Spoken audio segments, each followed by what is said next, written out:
Bonjour à tous, mon nom c'est Louis-Charles Touin et je suis candidat pour le Parti libéral du Canada dans Montcalm. J'ai envie de vous parler maintenant de l'allocation canadienne aux enfants. C'est une nouvelle mesure que nous on veut mettre en place. Comment ça marche? D'abord, il existe actuellement 3 mesures que nous on va abolir. La première, c'est le fractionnement de revenus pour les gens qui ont des revenus très élevés.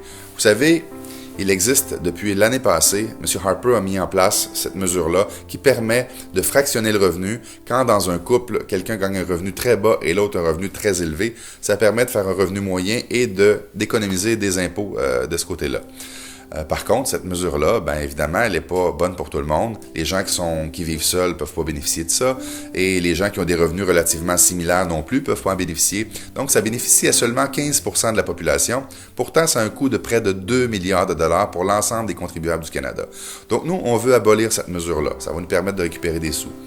Deuxième chose, programme universel pour garde d'enfants. Vous avez reçu au mois d'août dernier un chèque de M. Harper de programme universel pour garde d'enfants, de PUJ qu'on appelle. Bien évidemment, une fois qu'on sait que le crédit d'impôt a été enlevé et que ce montant-là est imposable, bien sur le montant qu'on a reçu, en fait, un petit peu avant les élections, on sait qu'au printemps, quand les impôts vont être faits, il n'en restera pas beaucoup. Et la troisième mesure, c'est les traditionnelles allocations familiales qu'on connaît tous depuis des années. En fait, ce que nous, on va faire, c'est abolir ces 3 mesures-là pour lancer une nouvelle allocation canadienne aux familles. Et cette nouvelle allocation canadienne aux familles-là sera plus rentable pour 9 familles sur 10 au Canada. Pourquoi pas 10 sur 10? Parce que la 10e famille, c'est les gens qui gagnent plus que 150 000 $ par année.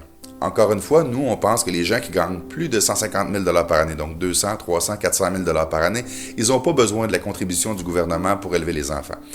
Ce que ça nous permet de faire, en évitant de payer pour cette 10e famille-là, bien, ça permet de bonifier davantage les 9 premières. Puis aussi, considérant qu'on enlève 3 mesures différentes, bien, on sauve beaucoup de frais d'administration et de gestion pour envoyer des chèques aux mêmes familles. Ça va être seulement un chèque à tous les mois et ça va être un chèque non imposable. Nous, ce qu'on pense, le plus important, c'est de mettre plus d'argent dans vos poches. C'est ça notre programme. C'est simple pour nous, la classe moyenne, c'est le moteur économique de notre pays. Et on pense que ce qui est de plus intéressant tout le temps pour tout le monde, c'est de mettre de l'argent dans vos poches.